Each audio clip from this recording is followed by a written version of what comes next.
하나님의 역사는 한 사람의 존재로부터 출발한다. 창세기 46장 1절에서 27절.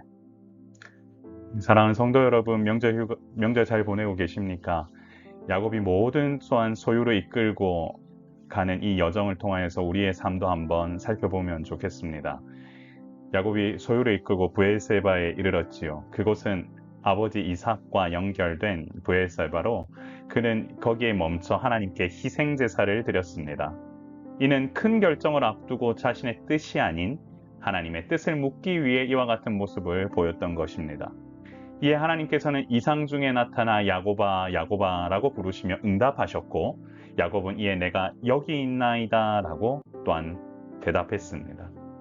이처럼 이 땅을 살면서 무엇인가를 결정해야 하는 상황에서 가장 중요한 것은 하나님 앞에 나아가는 것입니다. 그의 부르심 앞에, 말씀 앞에 내가 여기 있나이다 라고 반응할 수 있는 그와 같은 순종이 있어야 하나님께서 주시는 은혜를 누리게 됩니다. 야곱은 애굽으로 내려가는 것에 두려움을 느꼈을 것입니다. 사실 야곱의 인생은 도망자 인생이었습니다. 형을 피해 하란으로 갔었고 삼촌을 피해 다시금 가나안으로 돌아오는 여정이었죠. 그런데 이제 애굽으로 내려가야 하는 상황을 받아들여야 하는 것이 만만치는 않았을 겁니다. 바로 그때 하나님께서 내 아버지 하나님이라고 말씀하시며 언약의 신실함을 또한 강조하셨고 그곳으로 가라고 명하셨습니다.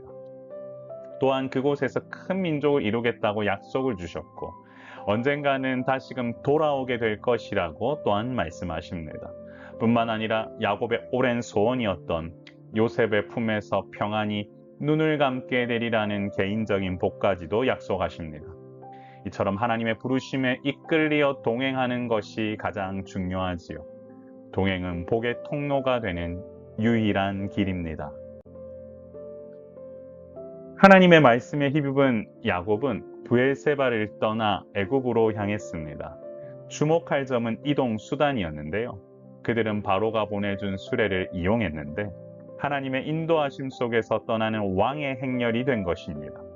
또한 야곱은 단순히 혼자 움직이지 않았고 그의 모든 자손과 모든 소유를 이끌고 이동했음을 반복하여 강조합니다. 결국 하나님께서 말씀하셨던 가족 공동체의 이동이 구체적으로 실현되는 순간입니다.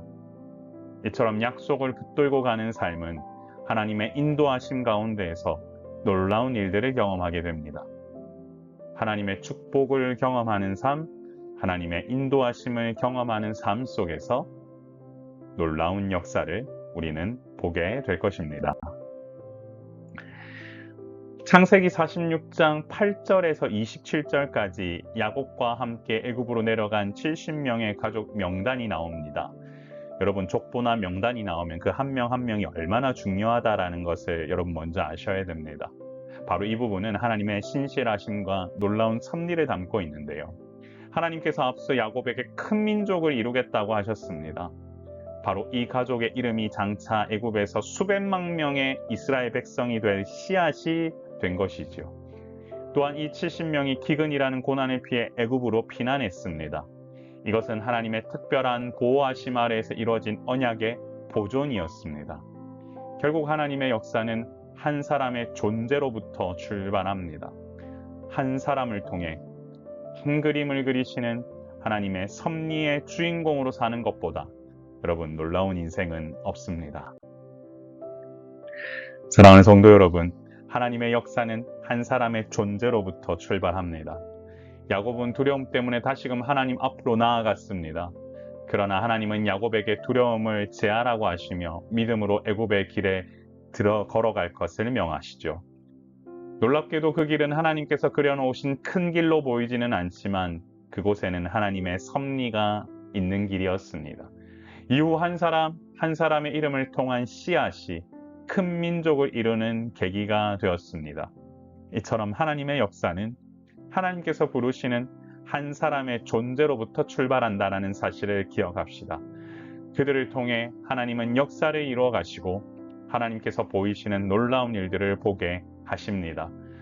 그러므로 믿음의 가정의 씨앗이 되는 이의 삶은 참 중요합니다. 여러분, 내가 먼저 믿음의 초대로 그리고 가장 먼저 씨앗이 되었다면 여러분을 통하여서 하나님은 놀라운 일들을 펼쳐 가실 겁니다. 그렇기 때문에 그 한 사람을 통해 이루어지는 놀라운 계획을 준비하고 인도하시는 그 일들을 여러분은 반드시 경험할 거라는 마음 가지고 또한 신앙생활 하시면 좋겠습니다. 같이 한번 기도해 볼까요? 주여, 하나님의 역사는 한 사람의 존재로부터 출발한다는 사실을 믿고 믿음으로 나아가는 주님의 자녀가 되게 하옵소서. 사랑하는 성도 여러분, 여러분의 삶 가운데에 아마 또한 많은 동역자와 동행하는 사람들이 있으면 좋겠다라고 많은 생각을 하실 겁니다. 그런데 모든 신앙의 출발은 바로 저와 여러분으로부터 시작됩니다. 그 이름 하나를 하나님은 기억하시고 그 이름을 통하여서 또 많은 이들을 또한 또 믿게 또한 인도하실 겁니다. 바로 사랑의 샘물교회도 한 영혼으로부터 출발하여서 그와 함께하는 이들이 점점 늘어나는 그런 은혜가 있을 건데요. 여러분의 가정에도 그와 같은 믿음의 역사가 일어나길 소망합니다. 같이 한번 기도하겠습니다. 존귀하신 하나님 아버지, 은혜를 감사합니다. 추석 명절을 맞아 연휴를 맞아 아버지 각 가정 가운데에 하나님께서 부으시는 놀라운 은혜가 충만할 수 있도록 인도하여 주시고 믿음의 씨앗으로 살아가는 모든 이들의 삶 가운데에 아버지 하나님 은혜를 베풀어 주셔서 그들을 통하여 이루어지는 놀라운 하나님의 역사가 온전히 이루어질 수 있도록 주님 인도하시고 함께하여 주옵소서. 오늘 하루도 주께서 부으시는 은혜가 우리 가운데 넘쳐나길 소망하오며 우리의 생명이시고 소망 되신 예수님의 이름으로 간절히 기도드리옵나이다. 아멘. 하나님의 놀라운 능력이 여러분의 개인과 가정을 통하여 이루어지길 소망합니다. 항상 강건하십시오. 샬롬.